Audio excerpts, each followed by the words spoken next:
Hello and welcome to today's podcast with myself, Payu von Bueren, and Rolf von Bueren, my grandfather, who is the founder of Lotus Arts de Vivre.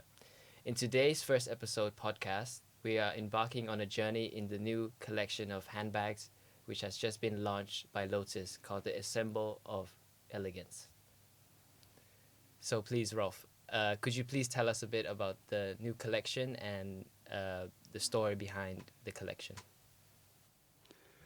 Well, when our sons went to England,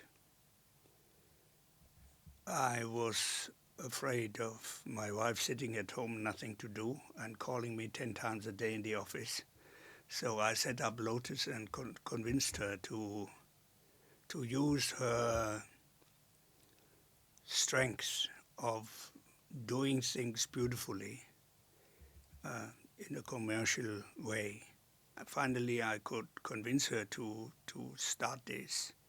And she had gone to weekend markets whenever we traveled and had collected Art Deco type of handbags when every lady needed beautiful handbags as part of the set of clothes when women still changed their clothes 2-3 times a day, and each of these clothes or sets of clothes needed a matching handbag.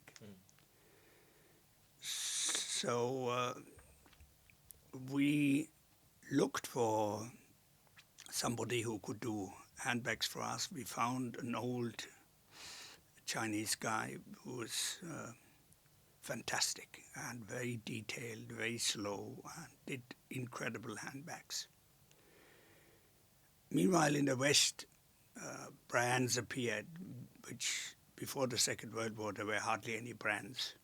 Maybe some washing powder or something like that, but there were no real brands. But after the Second World War, and with a longer time of peace, hundreds of millions of people came into the market to buy more luxurious, better goods for their life, to have a better life.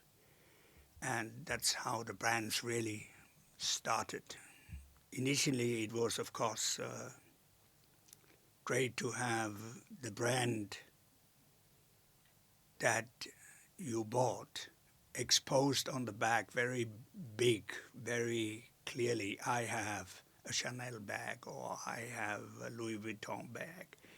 Brands were on T-shirts and everywhere. And this has luckily kind of disappeared. The brands have become much, much smaller and are not so pronounced anymore. But for all the brands, there's no exception. The minimum order for a handbag is 20,000 bags because there are molds involved, all kind of machineries involved to assemble these bags, and these machineries, molds, are very, very expensive.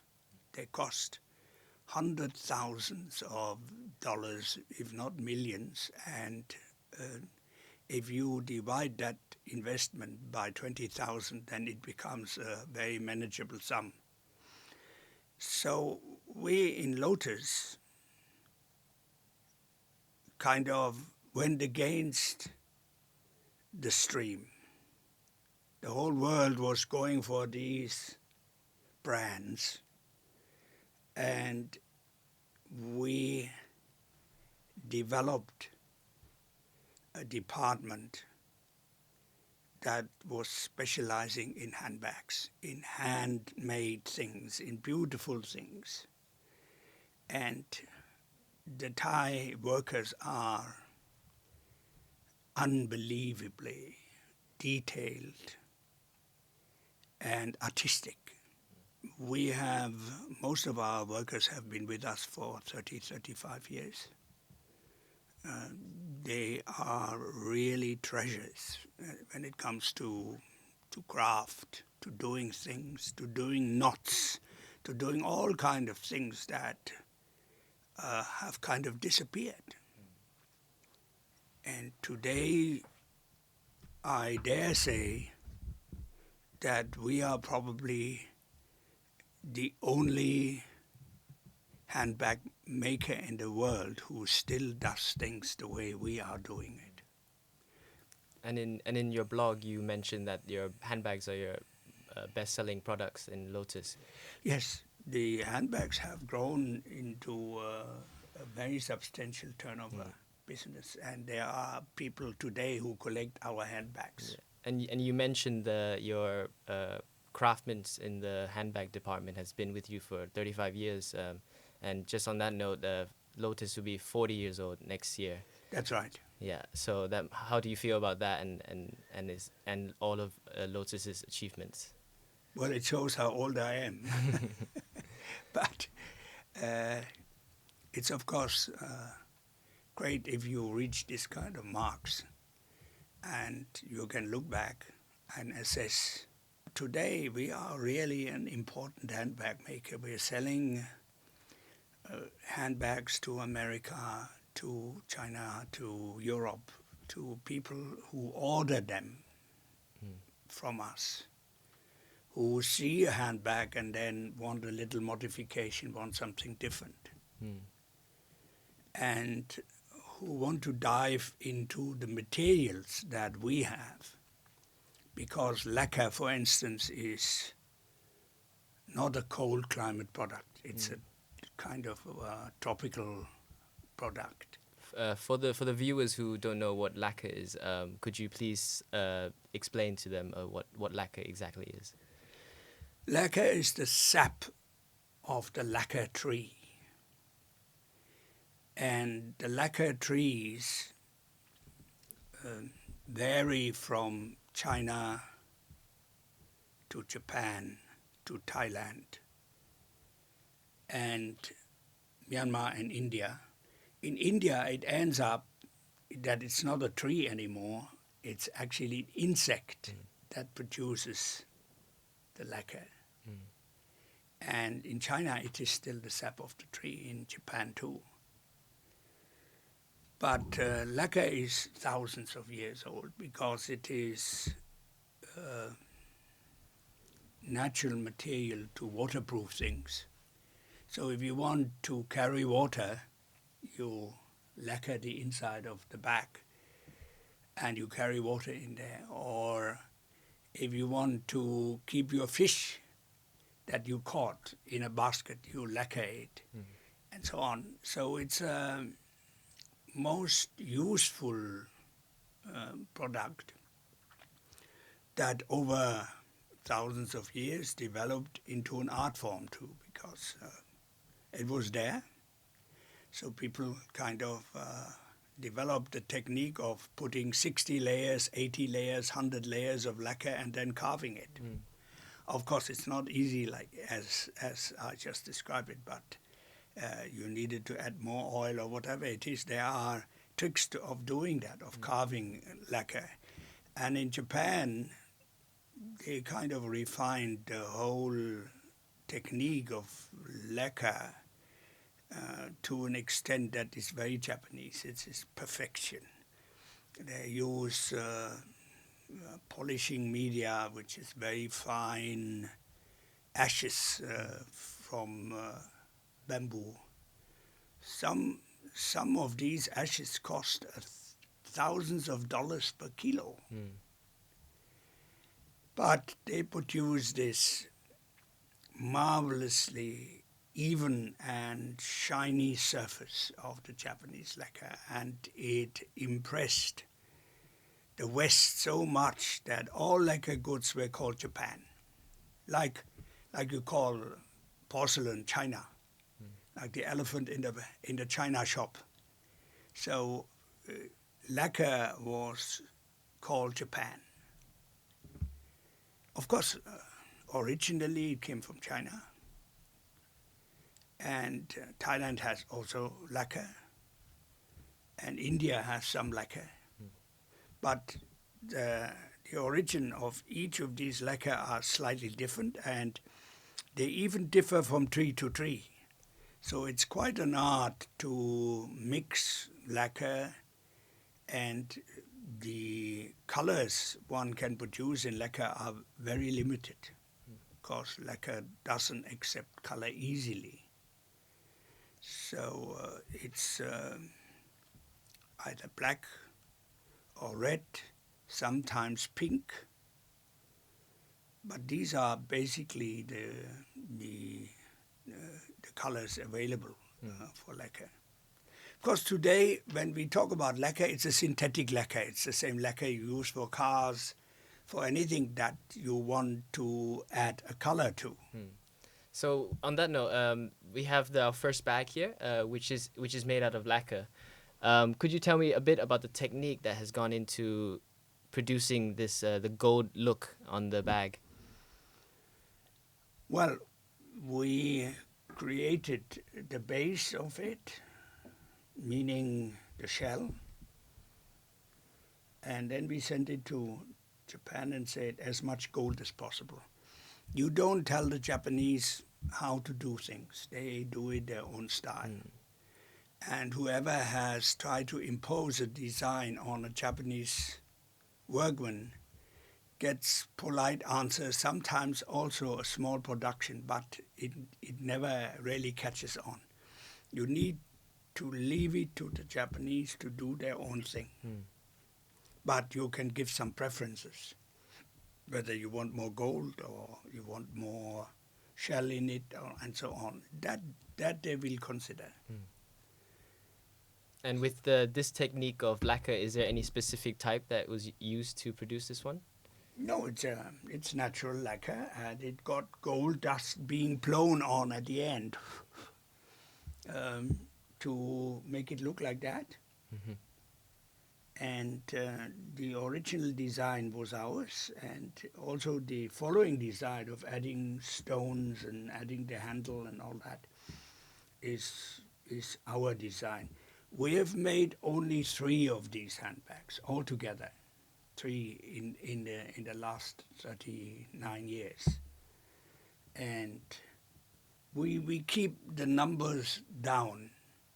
But now in this modern world we are, and especially the online world, we are starting to develop handbags which are still made by hand, but which can be produced by the hundreds, and which have a more reasonable price.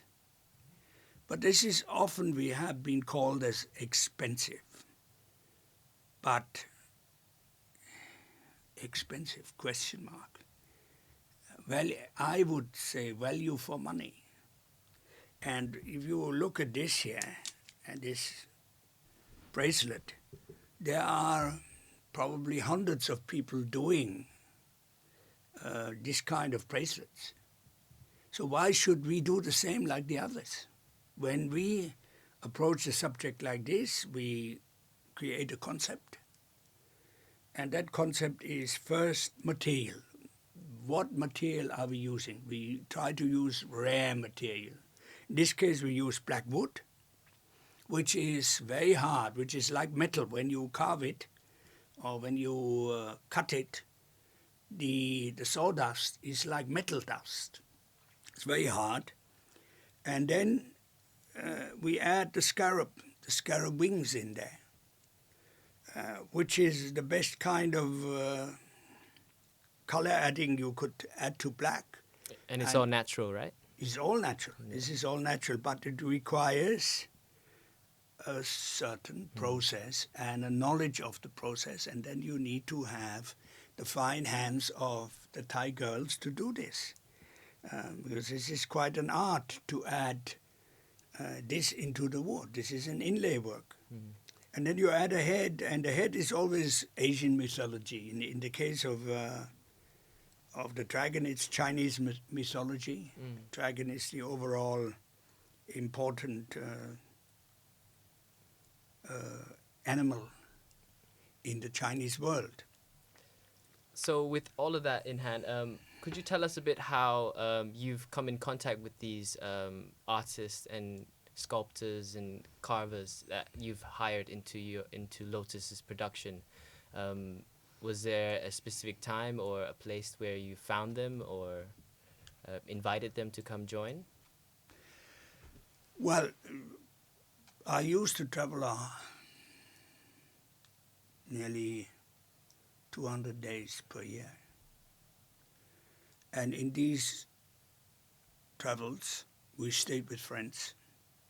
Then we kind of used the friends' knowledge about their own country, about their own surrounding, about their own art, and tried to find artists. And we used every means, exhibitions, books, publications, to detect and understand a certain process, a process that was particular to a province, a country, and also was done in that place cheaper than if we do it ourselves. We tried to do a lot of these processes. We learned a lot of processes that were done somewhere else, but we could never, in terms of cost, compare with the people who did it there every day since hundreds of years. So it's good to understand how things are done, but one needs to realize your own limitations too. I mean, you'll be able to do anything in Thailand. Their hands are magic. But the cost is higher. The Thais are very generous. They're very generous. So when you put a gold inlay into metal, you can never compete with an Indian who is very thrifty and puts only half the gold in. And this difference of gold inlay in an iron piece makes all the difference. We can't compete with an Indian guy.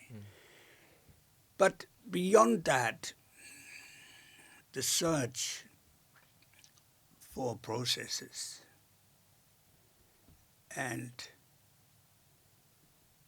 different types of manufacturing were answering to our overall concept of combining processes from far distant ways with local skill, get materials which you can't get locally, you have to get somewhere else, in order to prevent or make it difficult for other people to copy us.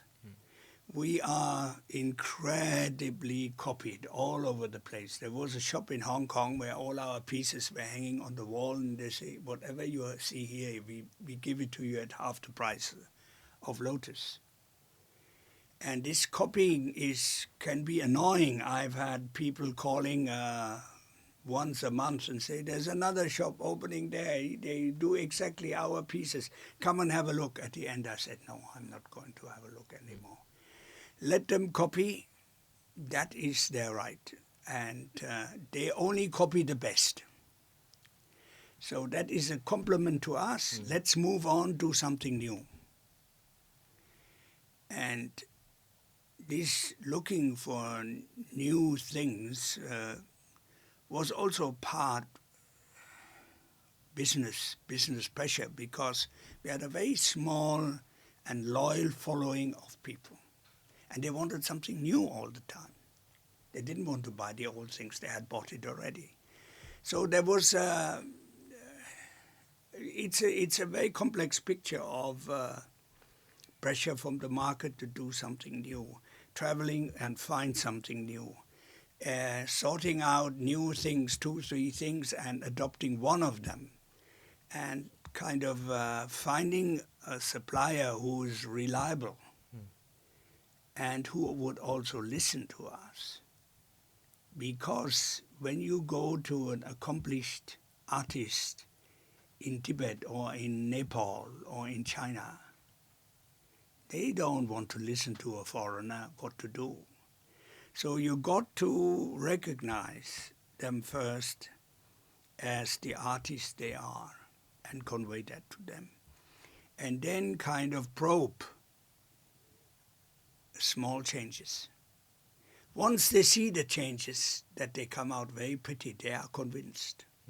But before they're very doubtful because they live in their own world, they have their own picture of how things should be, and they follow their father, their grandfather, the predecessors, to do things as they have always been done. And and on that note, there's a bag that that is very thought outside the box, which I really enjoy. I would like for you to elaborate more. This is a bag made with samurai hats. Could you please tell us a bit of how you were inspired to create such a out-of-the-box thinking design? Well, this is Lotus out of the box. Whatever we do is out of the box. It's not normal. And so when I saw these hats, and they're quite expensive, these samurai hats. There are people who collect them, huge collections. The hat was lying around for quite a while before we got the idea of finding a matching one and convert it into a handbag. But once you make this decision, you go through the rhythm, through the process of eliminating all the technical problems. And here, one of the technical problems is the weight. These hats are quite heavy. They're beautifully woven, they're beautifully finished with lacquer. So we found that whatever we wanted to do, and we worked a long time on this bag, we couldn't bring it below 1 kilo. And that is the standard weight? That's the standard weight of a good handbag. So the next handbag, we cut it into half and made a handbag from it. So there, whenever you come to a handbag, the weight is one consideration. The ease of opening, the interior design, the looks and so on. There are lots of factors that come in. Some of our handbags are based on old clothes, 300, 400-year-old Ming textiles, which we were able to buy 20, 30 years ago, and they were lying in a drawer, and then we found them. And so we had them restored by a professional restorer. We had textiles added to increase the strength. And then we used these textiles for handbags. So the whole design is based on the old textiles, the old Ming velvet textiles at 300, 400 years old. Fantastic handbags. But again, who will realize that this is old? Most people who see it see that this is very special, but they don't know it's old. So we have limited raw materials. We can also only sell limited handbags because of the price. The price of these textiles were already very high 20, 30 years ago when you bought it. And then when you cut it into a handbag, there's another waste and so on and so forth. But we used to have a lot of old textiles, and we cut them into vests for friends. And I wished we would have this material today. At the same time, many friends are thankful and still wearing them today.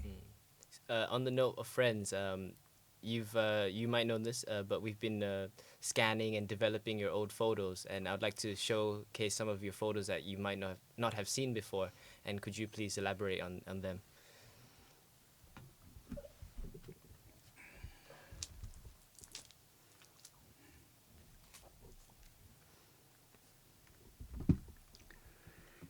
Yes, these are two close friends. One is the Rajmata of Jaipur, who was twice declared the most beautiful woman of the last century. She was the fourth wife of Bubbles, the Maharaja.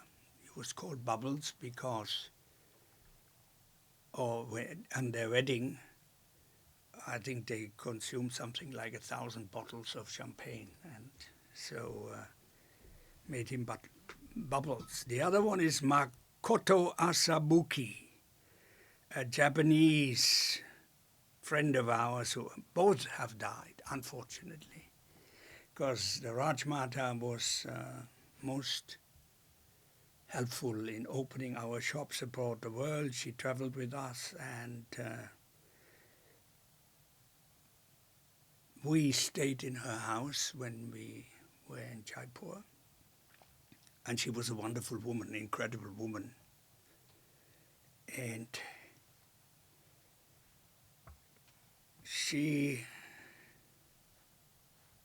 I told her quite often that we should go to Angkor Wat together. And she said, yes, yes, yes, yes. When I finally took her, she could hardly walk. So she said, Rolf, why didn't you take me earlier here? Wonderful woman. And Makoto was the heir of Mitsui. His grandfather had a huge house in the middle of Tokyo in a park. He took us for lunch there. It has meanwhile been given to the government. And he was a wonderful and mad Japanese. If the Japanese are mad like the Germans, then they are really mad. Wonderful guy, wonderful guy. Beyond description. And when we visited Tokyo, he would take us to his private restaurant, which he only opened for friends, but it was a full restaurant, full kitchen and everything. And when he gave dinner there for friends, and in that case for us, a band would come. And he would play guitar in that band. But he knew only 7 songs, so he had to repeat these 7 songs again and again and again. And he was totally absorbed by his own guitar playing, like Jimi Hendrix. He was in another world. He would take us to restaurants where they only serve beef tongue. And when you go into the restaurant, the whole restaurant is full of tongues hanging from the ceiling from the wall and everything. Or you would take us to a place where you eat tiny little inkfish. And they are alive. You have to take them, and they still keep on wiggling in your stomach. So it's a funny experience. But he was an incredible guy. Incredible guy. Unfortunately, he always put on a lot of weight. Then he went on a hunger tour, and during one of these extreme on and off exercises, he died in his bed and was not found dead for 8 or 9 days. So anyhow, sad.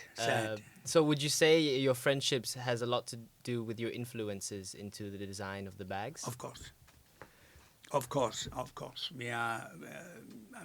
When I was young, I was privileged to see a lot of great houses and castles and where people stayed, and I learned how rich people, aristocrats in Europe, lived, how they lived, what their thinking is. And coming out here, I saw for the first time what I had seen only on photos before, a person with 4 arms or 6 arms. And that fascinated me. when we bought some margarine in Germany after the war, we would get a picture of tropical countries, or we would get a picture of kind of a Ganesha, and that was blowing my mind. How could people think of that? Because you don't have this kind of art in Europe, where people have, maybe they have a wing as an angel. That is the only addition, but else you don't have sculptures with 4 hands, 6 hands.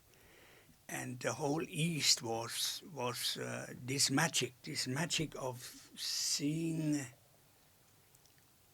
the merger of the animal world with the human world, and the human world with dreams and beliefs and so on. That fascinated me. Mm. And that is still part of our design, that we kind of dive into mythology. Because even when one lives in a town, in a condo on the 72nd floor, the desire for beliefs and mythology are still there. So we have here our next collection in the Lotus handbag release. Could you please explain us to the audience a bit of what has gone into the design to create this? Well, when you talk about a material, the first analysis is peacock. This is part of the peacock range, and we found this material hand-woven in Japan, and got one small roll at an incredible price, incredibly expensive price, thousands of dollars. So was this woven to look like is it peacock, actual peacock feather, or is it woven to look like peacock? They used peacock feathers to weave into the silk. Hmm. So this is real peacock feathers here, woven into the silk. And there's only one man in Japan left who does this kind of things. So in spite of the enormous price, we couldn't hold back, but had to acquire one roll and converted that into handbags. I think there are altogether 3-4 handbags made of this material, and we combined it with nailowear. And what is nailowear for the people that don't know? Nailowear is a Thai way of treating silver with gold, or silver with silver, to create. Originally came from Persia many hundred years ago, but it's today a Thai craft that is very particular and very beautiful, and creates a wonderful look, ancient look. And the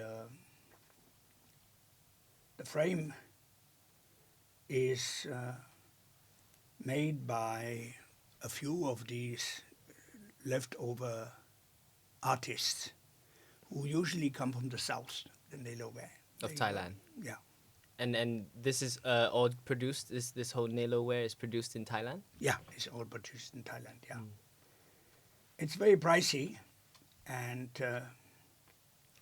I don't know whether it will survive. I will have to see in 50 years whether it will still be there. It's a complicated process, not easy to do. And Lotus loves nailowear. But the minute you use nailowear, there is a certain price level, and so you cannot do many of them. And speaking of the handle, this really interesting shapes. Is this wood? Yes, I mean this is we love wood, and there are two types of wood which we kind of apply. One is Lyanna Wood, the one that hangs down from trees Yes, and grows into the ground again and then grows up again. So there's some very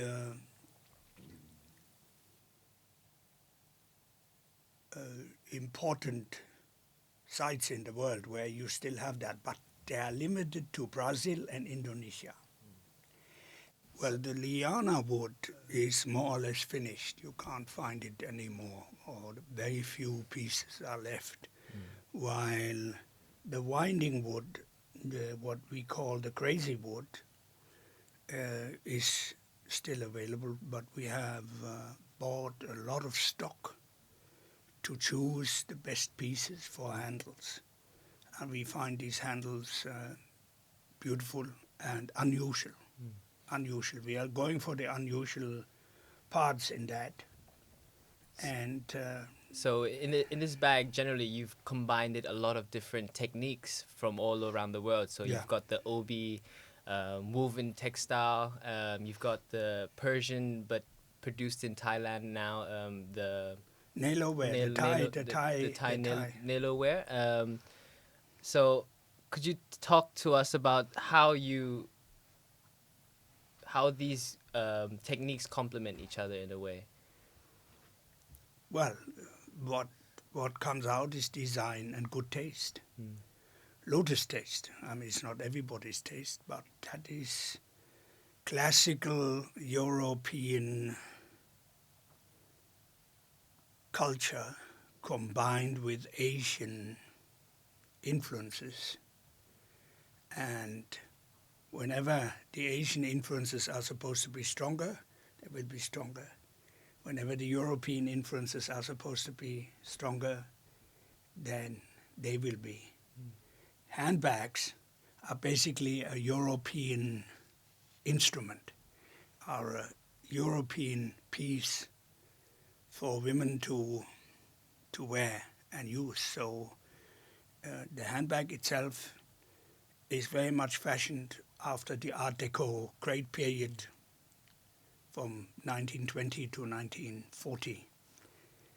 And there are still fantastic samples around. Helen, my wife, has quite a few, your grandmother. Yes. And we use them. We do the same. And our people are able to do the same, or even better, because we are advanced. We have more materials today. We have better machines. We have lots of things better than during the Art Deco period. So we use all these things to produce better products, but in the style, to give the feeling of Art Deco, which was a wonderful period of actually combining Chinese and European motifs. And speaking about Chinese, is this Jade Chinese? Yeah, the Jade is actually Burmese, but Chinese Jade has been made famous by the Chinese, and the best jade comes from Burma. And jade has more appreciated in price than any other stone in the world, more than diamonds, emeralds, or whatever it is. Whatever is rare, actually, among the stones, the ruby has appreciated most them all because it's more or less finished. The good ruby mines in Burma are at an end, or very few pieces coming out. So rubies have appreciated a lot. Natural pearls, Basra pearls, have appreciated a lot. Golconda diamonds have appreciated a lot, but nothing has appreciated as much as jade. And it's simply demographic. If you have 1.4 million Chinese having money to buy jade, the price is going through the roof. So whoever has some jade today, good jade, and not dyed jade, natural jade, is made a good investment. Moving on to another bag which also involves peacock. Let's have a discussion about this piece. So could you tell me, the technique here looks like to be woven peacock feather. Yes. Could you tell me a bit more about peacocks and what do they stand for or symbolize in their country? Well, peacocks are incredibly beautiful animals, beautiful beyond belief. And whoever looks at in detail at that bird, it's an astonishing bird. And in India, it's a national bird. I do remember in our trips in India that we do see them wandering around and freely in the hotels and around the palace and stuff.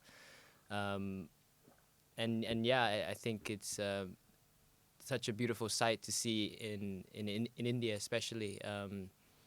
Are there different types of peacocks that are coming from different countries?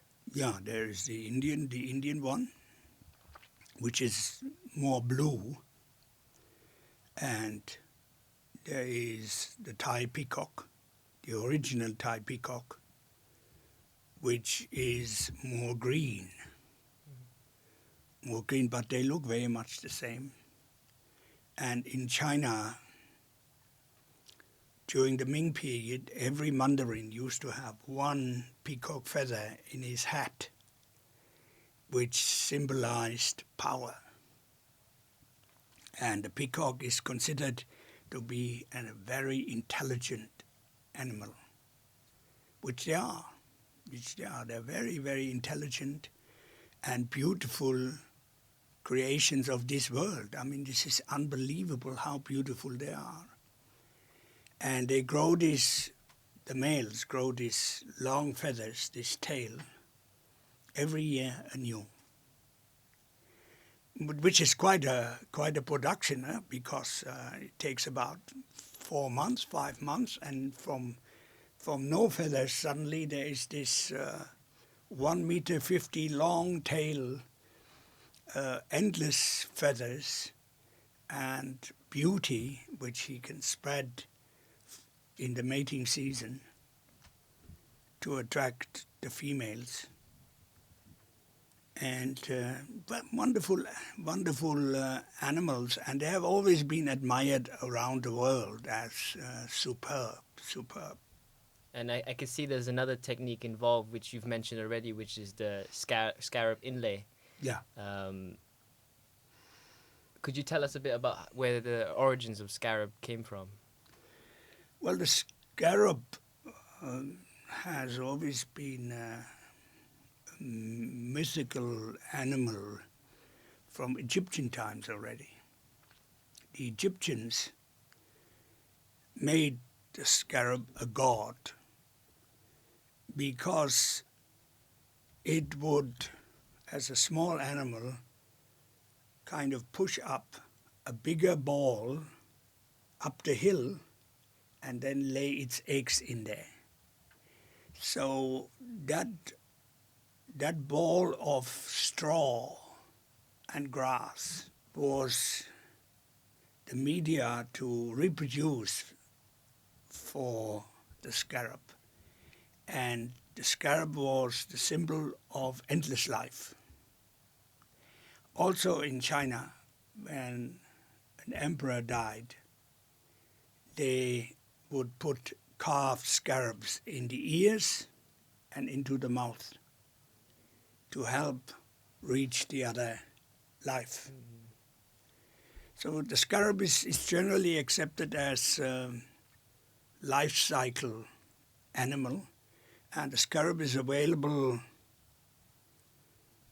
in all warm countries, But we in Thailand are lucky because we have millions of them. While in Indonesia you have scarab, you have Malaysia, you have scarabs, but they are very limited number, and so they are very expensive. While in Thailand you can buy them in large quantities, and we take advantage of that. So has Silpa Achip, the Queen, Her Majesty of Rama IX, who created this wonderful organization, which we admired, and the whole idea of scarab came from her. We took that over, we used that, and we applied that. And Her Majesty used the scarab for lots of applications, including mats and textiles and everything. And we try to follow that know-how. Tell us a bit about your love for India and how did that start? I started very early to travel with Helen, with your grandmother. And India was one of our first trips. Angkor Wat and India, these were the two places. So when you go to Angkor Wat, you are being reminded of Indian culture. Also in Thailand, a lot of Indian background. So we had introduction to friends in India, traveled, visited them, and it was this fascination of traveling through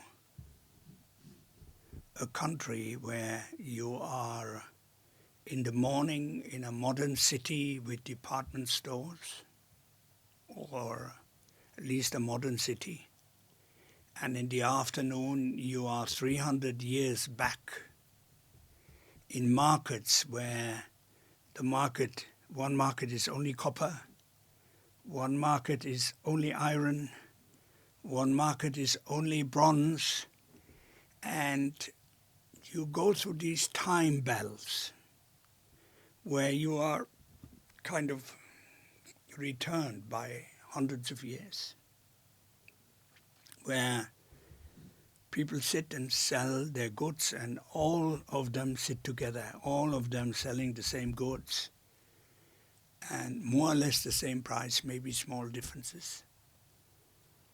And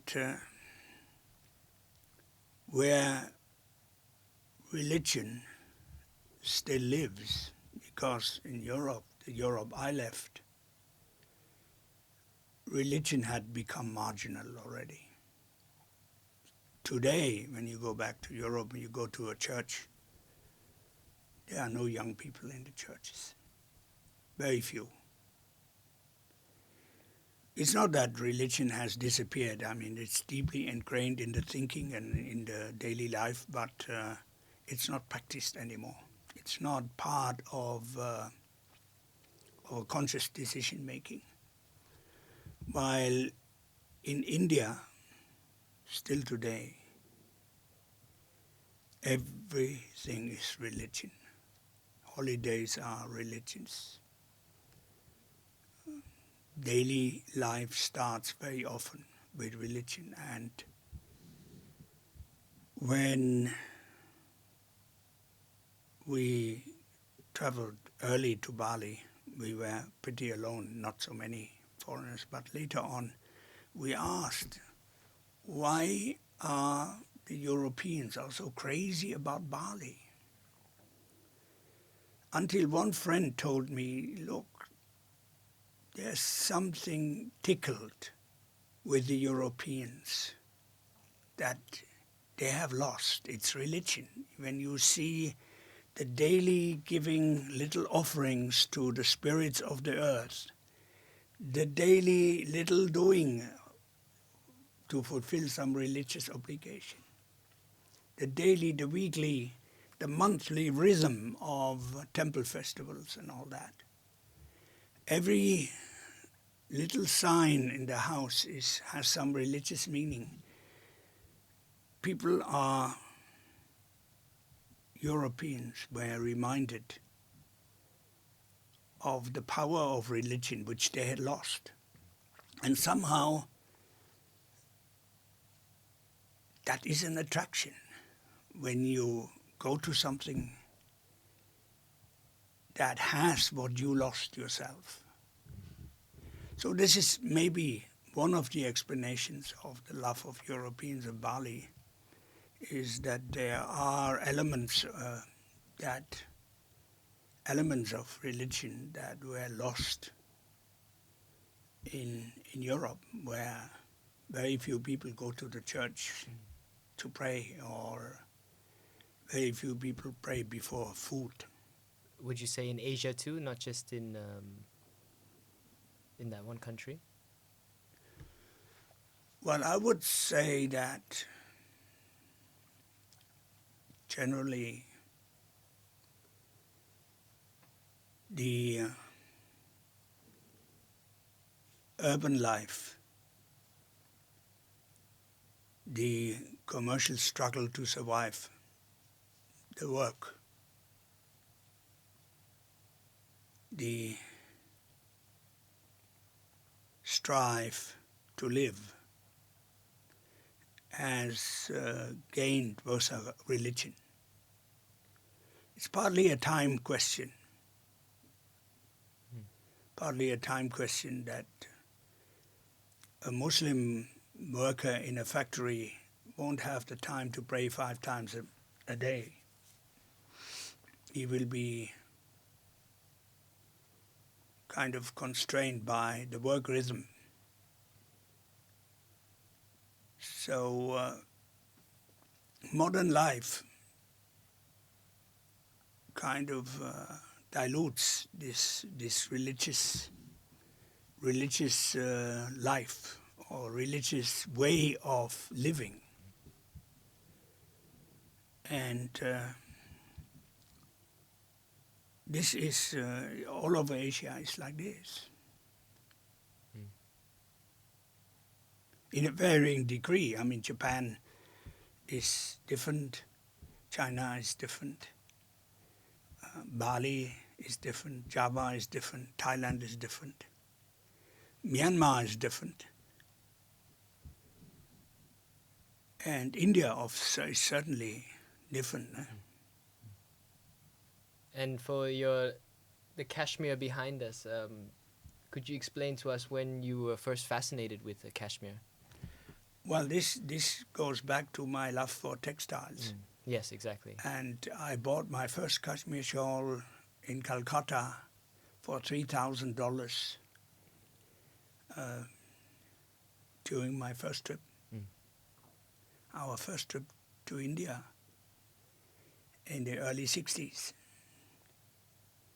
And whatever is textile, it fascinates me, the way to produce, and this is certainly, the cashmere shawl is accepted as the most difficult textile process in the world. And it's only in Kashmir and in China. In China it's called Kosu or Kesi, where most of the production was reserved for the emperor only. So a coat, Mandarin coat, would take 3 years to finish. And over the years, you've collected a whole lot of cashmere shawls, which you've even produced into a book, which we have right here.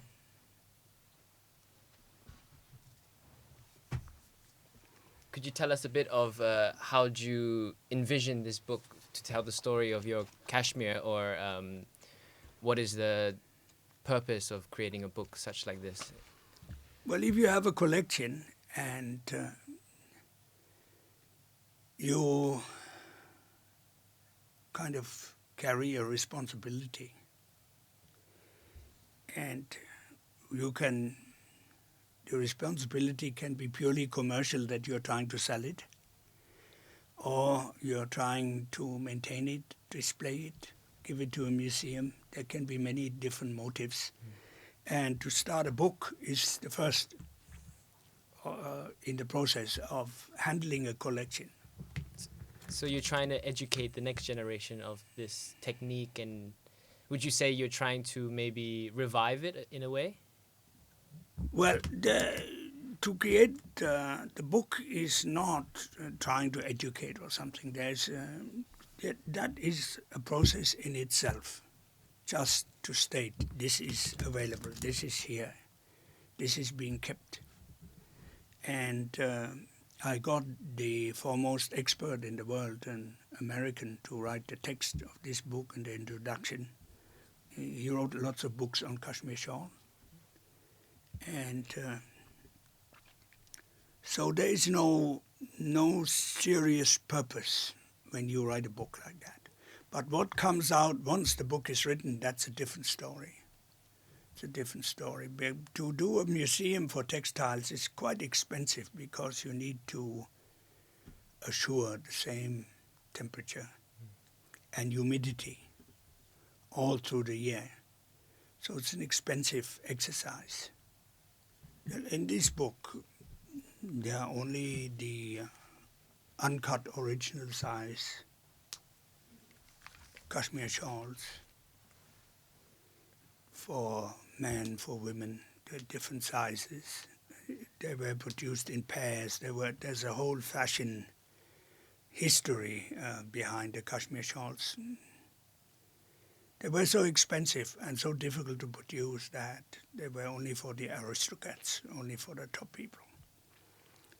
And that leads to this handbag. When I was in Mumbai, I saw a roll of sari border, and I asked, and they asked a huge price for it. And I said, look, this is not ours. Somebody gave it to sell. And that is a superb piece. It's probably 150 years old. It's made in pure silver. And the sari borders were always made by particular border makers. The saris themselves were made by another manufacturer. And I have friends in Mumbai who order their saris from an Indian designer in New York, and they pay per sari about $80,000. The amazing thing in India is that you never see the same sari twice. The whole industry producing saris, different saris, for every kind of climate. Cotton in winter, or cotton not in the hot season, and silk for the cold season. And it's amazing to see that textile industry, which actually made India in the 18th and 17th century one of the richest countries in the world. It had 27% of the world's GDP. This sari bag constitutes one of the best borders I have seen in my life. Fantastic. Just touching back on Kashmir and the uniqueness of the different varieties in that each designer creates, I would like for you to explain your Kashmir that you wore a long time ago. Well, I was lucky to buy a coat made of Kashmir shawls. The aristocrats, the Nawabs, they were using the shawls for bed covers, for coats, for anything you could do. They were just so rich that they would constantly order new shawls and use them in their life. And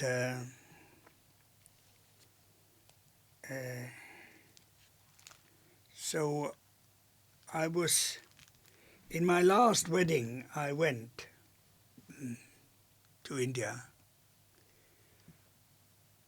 There were 20,000 guests or something like that. I was the only one with a true cashmere shawl coat. The rest were all modern copies. And many, many people came and said, oh, this is real. They realized that it was real, but they couldn't afford to buy one, or they were not available anymore. So this kind of things do give pleasure when you wear them. But it had already disintegrated to a great extent, so that I had to give it to the restorer again to reinforce it. And so today I can wear it again. But these things do not last forever. And coming back on the handbag itself, we could see that this handbag is made out of sari, and of course other ones are made out of cashmere.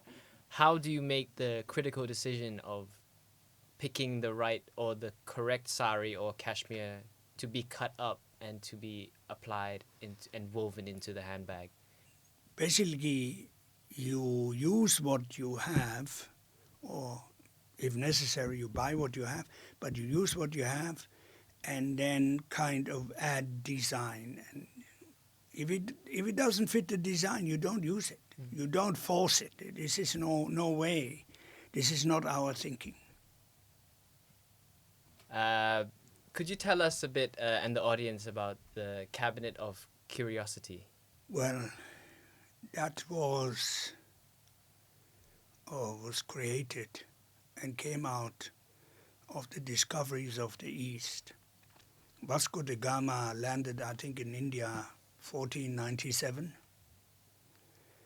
and he started the sea transport business, which cut off all the Silk Road. I mean, all these marvelous towns in the north of India, which were the stop points of transport of caravans going to Europe.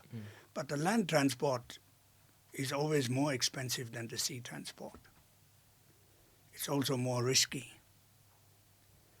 So the sea transport kind of killed these places, and we went to a lot of little cities that had marvelous old buildings, marvelous stuff, and they were falling apart because after the 17th century, nobody went on the land road anymore. It was all by sea. And the Europeans started to collect the kings, the princes, all those things that came from the East. Shells, fossilized shark's teeth, lacquer, porcelain, and so on. Because porcelain was only reinvented in Europe 1705 in Germany, Meissen. Up to 1705, all porcelain came from China. And the Chinese had a thriving industry of exporting with different designs. And for Persia, they added some gold. For Europe, they left it blue and white. And there are stories. Well, I took you to Dresden, where we saw the 90 or 110 vases, which the king of Saxony traded with Frederick the Great against 3 battalions of his tallest soldiers. So Frederick the Great would give the 3 battalions of tall soldiers to Saxony in exchange for 110 Chinese vases, which we saw in the museum. Yes. So these collections of kings were incredible. And we went in Vienna to a museum that had been closed for 5 or 7 years, with the imperial collection of curiosities. And they had a lot of carved shells, carved coconut, all those tropical things that you don't have in Europe. This was the way kings could display that they were important. Not that they were sitting in a Rolls Royce and had all kind of show things, but at that time it was the chamber, the cabinet of curiosities, where they would collect things from the East, and they took it very serious. The Viennese ambassador in Madrid was the spy who would follow the monthly shipments from India and would, through couriers, learn what arrived in Portugal and would try to buy. The Viennese would try to buy what arrived in Portugal. Some kings married their daughters to Lisbon, to the Portuguese court, to be able to get some of these curiosities. And I was in a meeting when the head of the Russian museum in St. Petersburg, the Hermitage, said that they have a unique collection of carved shells, which nobody can do anymore. And I said, "Sir, we can." He said, "Well, I doubt it, but show me." So we did a piece for him, and he auctioned it off, and he got a huge sum in London for his charity supporting the museum. And this was out of shell? That was a shell. Yeah. That was carved of shell. Carved of shell. There's a whole booklet written on the shell collection of the Hermitage in St. Petersburg. Now, somebody came and said, "Please do a handbag for my wife of this shell." He gave us the shell. So we had it carved. But when we weighed the shell, it was already 1.6 kilos, 1.8 kilos. So, oh no, cannot. So after thinking, brooding a lot, we cut off the shell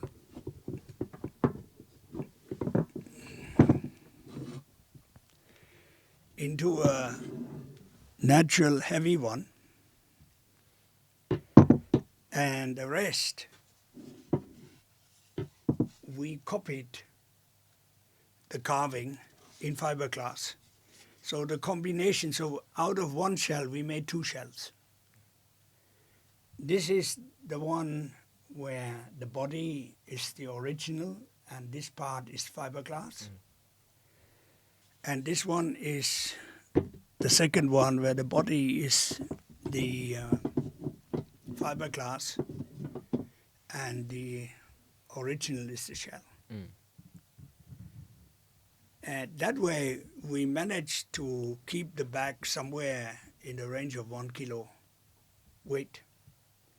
And this is the result. I mean, it's a beautifully carved.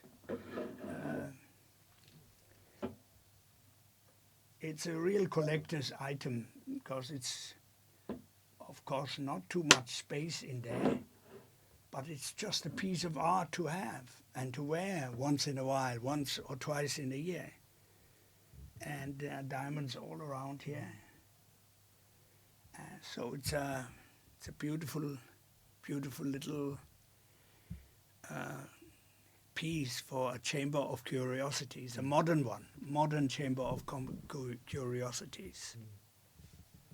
And along your travels to obtain a lot of these raw and naturally beautiful materials must have taken you to some really obscure and far places which are very leastly frequently traveled to. Well, you go to the Maldives and you get very rare shells. You go to the Philippines, you get rare shells. There's a shell that they find only 7 or 10 per year, which has the face of a Ganesha. So whenever we get these shells, we can make a little Ganesha approach. But you have to find it. Sometimes we don't find them for years because somebody else booked them and took them away. So this kind of things one needs to watch and follow up, because if you don't follow up, you don't get anything. So shells are, of course, getting rarer and rarer and rarer, and there's a lot of legislation now to protect some of the shells, which is fine. But the ones that are available, we are still looking out for. But shells is only a small part of our total business. So we do a lot today with weaving, coconut, bamboo weaving and things like that, which are absolutely sustainable. And bamboo is such a fast-growing material and can be used for such wonderful materials, wonderful designs, can be bent and produced into anything, actually. It's great material. I find it really fascinating with the uniqueness of how Lotus uses its shells.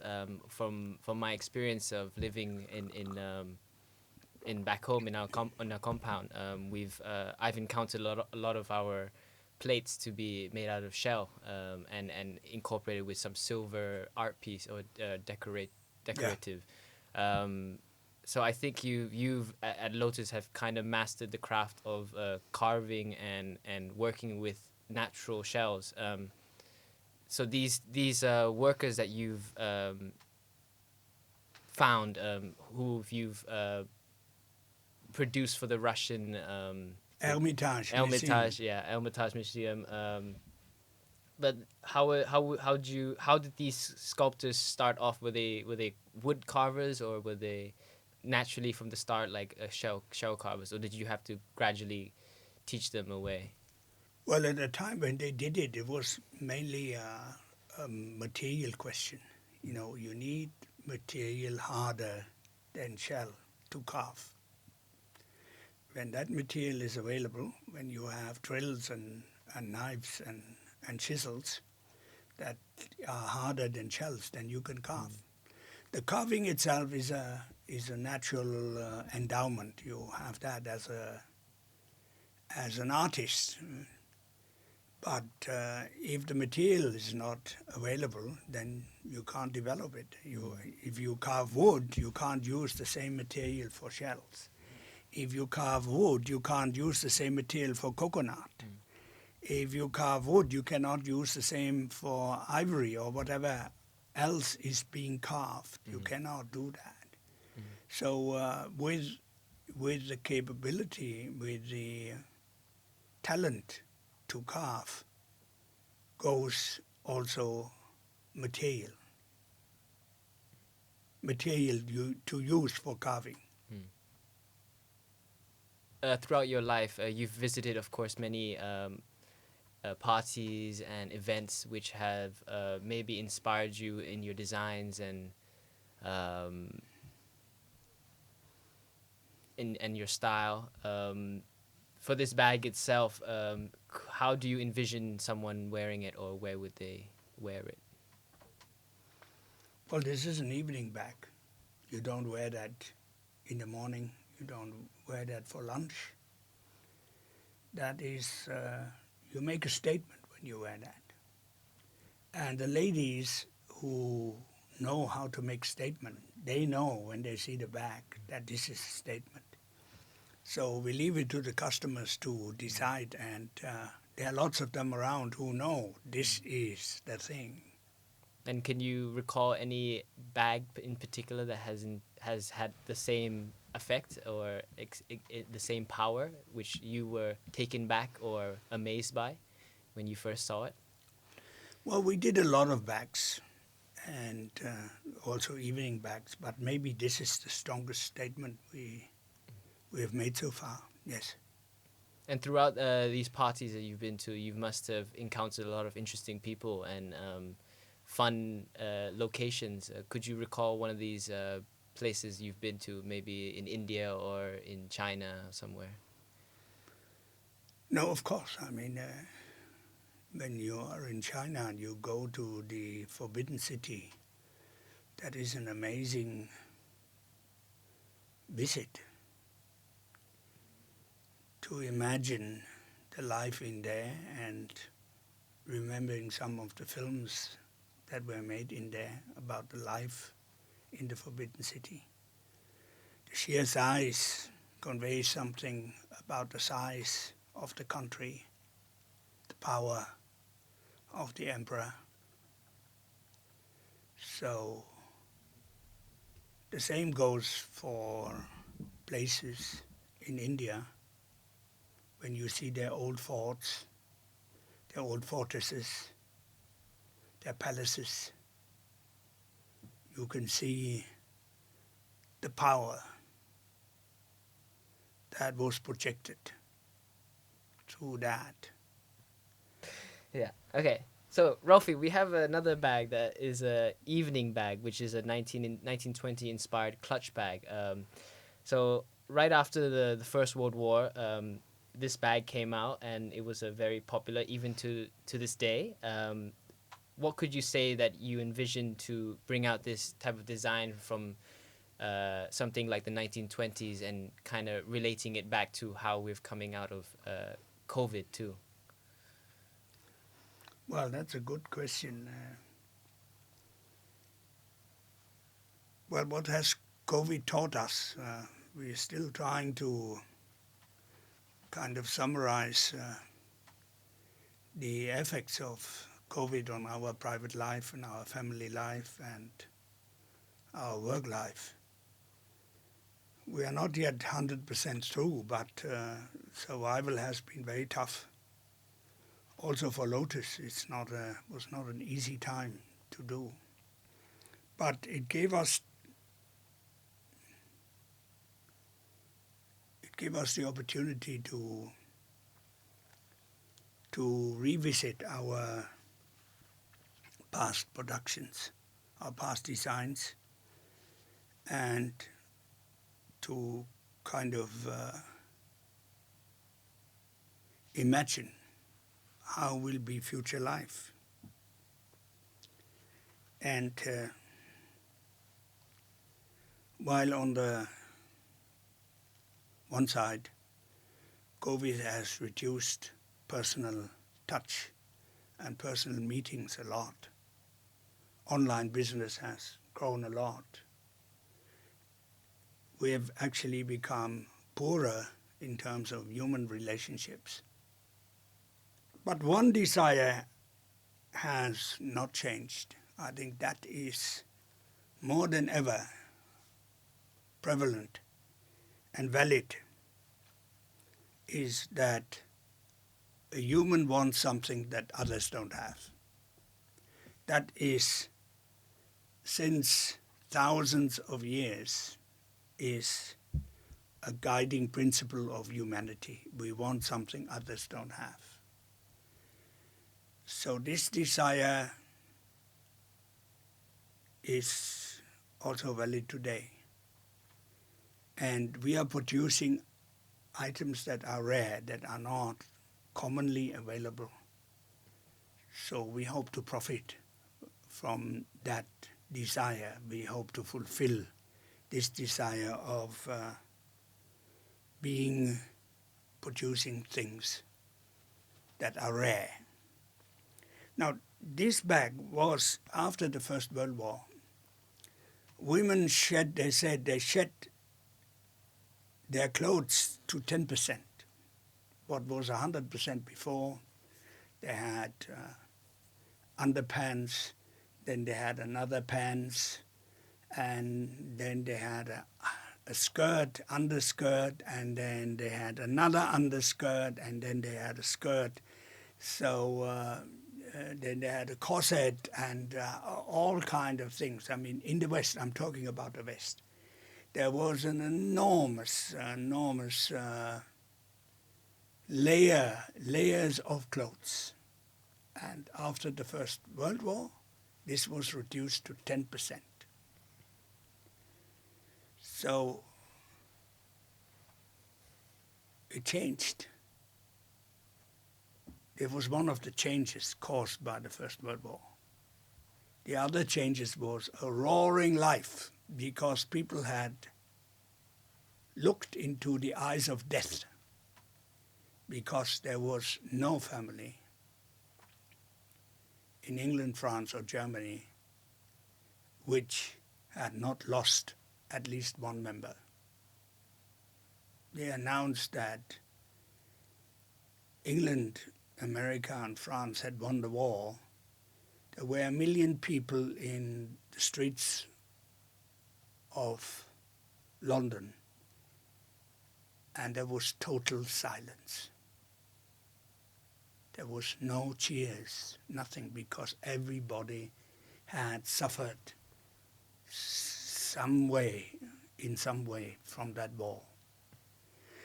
So the Roaring Twenties, how they call it, were the wild time in Europe with enormous creativity. We are trying to recreate them, and we found one man in India who does incredible embroidery work. And we embroider in real stones, The threads are in gold. We add scarab, and we do a beautiful interior design. And we incorporate bamboo.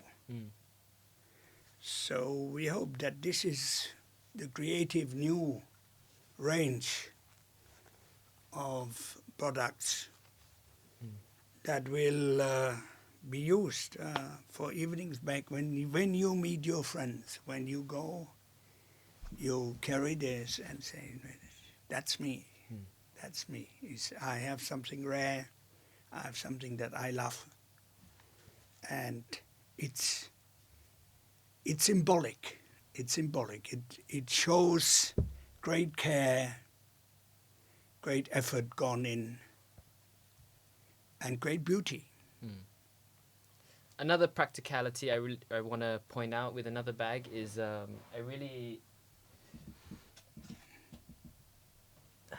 like the way that this opened, the style, how it just opens and kind of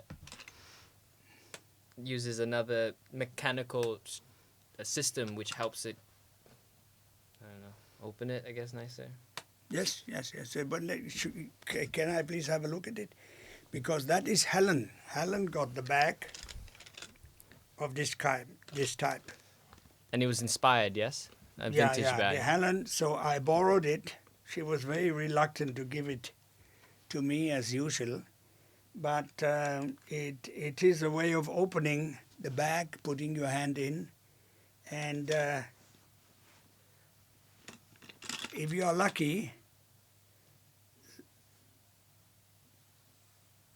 each of the first 20 peacock bags have an antique geisha comb in there. An antique geisha comb, beautifully packed.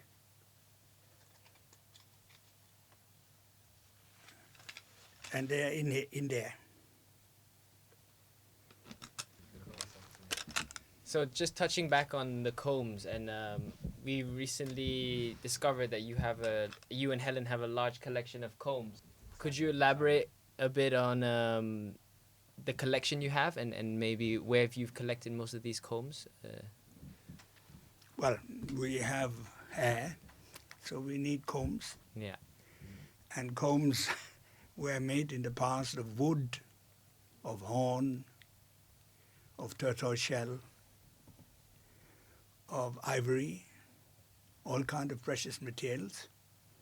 This has now been reduced. No more ivory, fine. No more tortoise shell. But the basic rule is that natural material should touch the hair, and if you use it all your life, your hair will be shiny, will be healthy. Plastic, I have nothing negative to say about plastic, but the belief in natural materials and hair is there. And the ancient people knew why, and they used these natural materials. So we are too many people on the globe. We have been exhausting natural materials to an extent that they nearly disappear. So we fully support all these restrictions. And we've kind of lived through that from shell blades this size, which were easily available today, to maximum this size, difficult to get. We've lived through all these changes. MOP is still an available material. It's not banned because it's used. It's ground down to feed the water to create pearls. So, but a lot of materials are simply not available anymore. And we fully support that. We need to preserve the world. But we also need to preserve our heritage. We need to preserve the symbolic, mythological ideas that have been the base of culture and thinking for a long time. So these invisible packets of thinking are there, but they cannot be nailed down. And we are protecting some of these thoughts for the new generations.